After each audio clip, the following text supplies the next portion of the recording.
Sumpah Topang Galung dan ketulusan ikan bungo, yang berjanji tidak akan makan ikan bungo.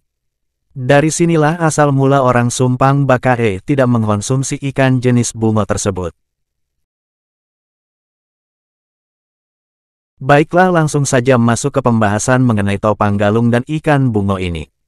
Ikuti terus videonya sampai selesai, jangan lupa like, komen, dan subscribe channel ini dan tinggalkan komen di bawah.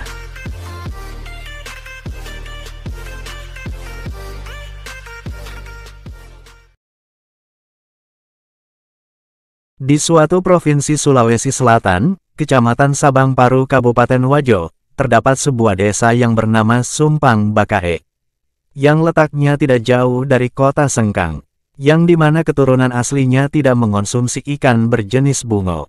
Keturunan Sumpa Baka sendiri adalah salah satu komunitas masyarakat Sulawesi Selatan yang hingga kini masih tetap mempertahankan budayanya terkait nilai warisan turun-temurun tentang ikan bungo. Secara umum, keturunan Sumpang Bakahai memiliki pola kehidupan yang berdampingan dengan alam, di mana selain mengelolanya, mereka juga turut menjaga kelestariannya yang secara tidak sengaja merupakan wujud kearifan lokal. Salah satu wujud dari kearifan lokal tersebut yaitu dengan tidak mengkonsumsi ikan bungo. Cerita ini merupakan asal mula keturunan Sumpa Baka memelihara nilai budaya dan keyakinannya untuk tidak mengkonsumsi ikan bungo. Hal tersebut sekaligus menjadi pandangan yang terbawa dalam kehidupannya. Cerita ini bermula di suatu negeri yang berkehidupan tenang, di mana terdapat sosok seorang yang bernama Lacapen sebagai Arung Amparita hidup berkuasa dengan penuh kearifan berlandaskan cinta dari rakyatnya. Lacapen ini memiliki dua orang anak, seorang putra yang diberi nama Topang Galung dan adiknya seorang putri yang bernama Bece Koro. Topang Galung sangat menyayangi adiknya Bece Koro itu. Mereka hidup dan berkembang dalam kehidupan yang damai dan penuh kasih sayang, diawat oleh orang-orang istana. Topang Galung tumbuh sebagai pemuda yang tangkas dan memiliki keberanian yang luar biasa. Hal ini menimbulkan rasa segan dan rasa hormat dan tunduk pada kebesaran Topang Galung, sehingga tak seorang pun pemuda kampung itu yang berani untuk mengganggu Bece Koro adiknya, walaupun Bece Koro ini juga telah tumbuh menjadi gadis yang rupawan. Para pemuda kampung sangat memahami kedudukan mereka dan menjadikan sebagai panutan yang harus mereka lindungi. Tibalah masanya, saat diumumkan akan adanya upacara. Sebagaimana adat yang berlaku maka pada usianya kini, Bece Koro putriku tiba saatnya untuk diupacarakan. Diperlihatkan pada penghuni negeri sebagai gadis yang telah tumbuh dan menjadi bagian dari kejayaan hidup istana. Untuk itu pada semua penduduk negeri aku mohonkan kerelaan kalian untuk turut bersama-sama terlibat dalam persiapan upacara, kata Arung Amparita. Dan seketika segenap rakyat dengan penuh sukacita menjadi begitu bersemangat untuk mewujudkan apa yang dikatakan Arung Amparita tersebut, sebagai wujud rasa syukur atas kemakmuran yang telah dicapai. Menjelang pelaksanaan upacara yang dipersiapkan selama 7 hari 7 malam, persiapan besar pun dilakukan. Panji-panji lambang kebesaran negeri ditata mulai dari alun-alun sampai ke batas negeri, seluruh penghuni negeri tua muda, perempuan dan laki-laki larut dalam kegembiraan menyambut upacara. Tidak terdengar keluh kesah ataupun rasa malas yang menunjukkan ketidakpatuhan, semua merasa ikhlas tunduk menghargai kebijakan serta perintah Arung Amparita. Namun tidak ada yang tahu dan menyadari bahwa jauh di bawah permukaan air atau di sungai terdapat juga suatu kegiatan lainnya. Air sungai yang tenang ternyata menyimpan kesibukan yang sama. Di bawah sana juga terdapat suatu kerajaan, di mana merupakan kerajaan Turisalo, buaya berjari-jari 5 yang dipercaya merupakan jelmaan manusia, sebagai penguasa sungai turut mempersiapkan upacara meriah bagi sang putri. Para Turisalo itu bermaksud untuk mengupacarakan sang putri di kerajaan mereka sebagai salah satu bentuk kecintaan mereka pada penguasa yang selama ini turut memberinya kehidupan dan kedamaian. Telah menjadi kelasiman pada saat itu bahwa setiap penguasa juga memiliki hubungan saling memberi dan menerima dengan seluruh penghuni alam, terdapat proses saling membutuhkan dan melindungi yang cukup akrab di antara mereka. Hal ini ditandai dengan adanya aturan di kerajaan yang melarang pemanfaatan isi sungai secara berlebihan dan tetap merawatnya secara baik. Kesinambungan harus selalu dijaga dan dihargai sebagai jalan mempertahankan hidup. Para penghuni sungai pun juga wajib untuk tidak mengganggu penduduk desa di mana segala bentuk pelanggaran memiliki bentuk hukuman yang disepakati oleh kerajaan dan penduduk desa. Keterikatan tersebutlah yang menyebabkan adanya hubungan timbal balik dalam suatu lingkungan, diikuti dengan berbagai perasaan seperti cinta, hormat, bakti akan tetapi juga takut atau campuran dari perasaan tersebut. Di hari di mana waktu upacara telah ditentukan, saat langit masih gelap atau bisa dikatakan pagi hari, bayangan sekelompok turi Salo yang telah mempersiapkan rencana penjemputan terhadap sang putri mulai merangkak menuju istana. Mereka bergerak layaknya manusia yang akan bertamu pada seseorang. Tanpa banyak kesulitan para turi Salo pun akhirnya berhasil membawa sang putri secara bersama-sama ke hulu sungai, sementara sang putri hanya menyadari dirinya dijemput untuk upacara yang telah dipersiapkan.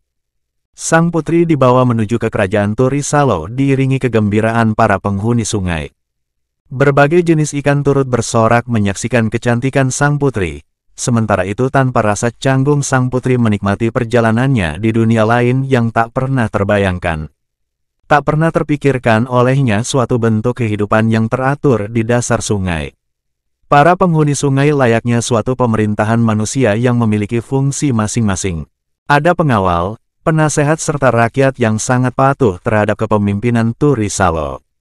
Sang putri dituntun menuju singgasana yang telah dipersiapkan sebagai tempat upacara di mana para penghuni laut diberi kesempatan memberikan penghormatan.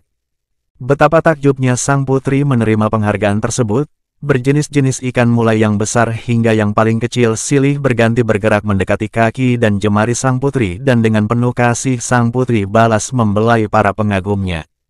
Berbeda dengan keceriaan, para penghuni sungai, di kerajaan Lacapen terjadi kepanikan yang luar biasa. Karena Arung Amparita sungguh-sungguh tidak dapat menyembunyikan kemarahannya.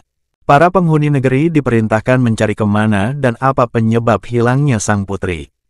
Para pengawal kerajaan pun telah diutus mencari dan menelusuri jejak yang mungkin ada. Sementara itu Topang Galung tak kalah gusarnya. Dia mengambil pedang kerajaan dan kemudian menaiki kudanya mengelilingi seluruh negeri mencari adik kesayangannya. Dengan segenap usaha yang dilakukan, alhasil semua hanya sia-sia, tak satu pun tanda yang dapat dijadikan petunjuk hilangnya sang putri. Penasehat kerajaan pun akhirnya menyarankan untuk mencari tahu hilangnya sang putri melalui orang pintar atau biasa dikatakan dukun, hingga akhirnya diperoleh suatu kesimpulan bahwa sang putri telah diambil oleh penguasa sungai menuju kerajaannya. Mendengar perkataan orang pintar itu, alhasil amarah Topang Galung meledak dan dengan segenap kemampuan dan kekuatannya sebagai seorang ksatria diangkatnya pedang sambil berkata, "Ini sebuah penghinaan sekaligus pengkhianatan yang harus dibalas setimpal. Sungguh aku tak merelakan adikku diperlakukan demikian tanpa izin penguasa negeri dan rakyatku. Maka pedang ini akan membuat mereka binasa sampai adikku dapat kubawa kembali." Dengan hati yang tak karuan dan geram, dalam perjalanannya menelusuri sungai, pedang Topang Galung tak berhenti menghantamkan pedangnya ke penghuni sungai.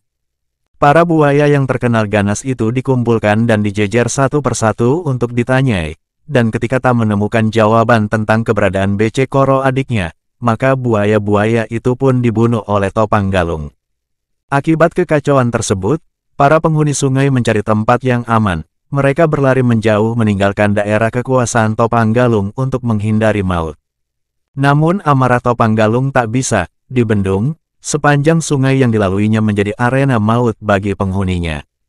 Pada akhirnya, ketika berada di sungai yang berhubungan dengan Teluk Bone melalui perwaliannya Turi Salo menemui Topang Galung.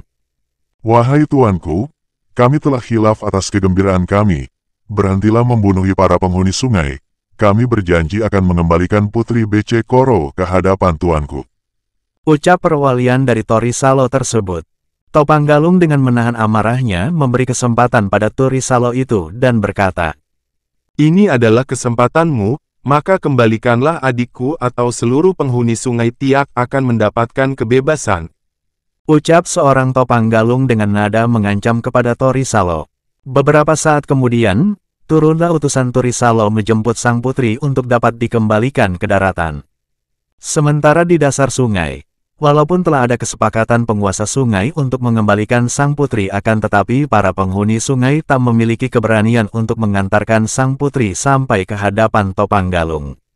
Ada keraguan akan terjadinya kemungkinan terburuk akibat kemarahan Topang Galung, setelah menyaksikan bagaimana keganasan Topang Galung telah menghabisi para penghuni sungai yang didapatinya. Setelah persidangan penguasa sungai berlangsung tanpa hasil, tiba-tiba Ikan Bungo memberi kepastian bahwa mereka akan melakukan tugas pengembalian putri.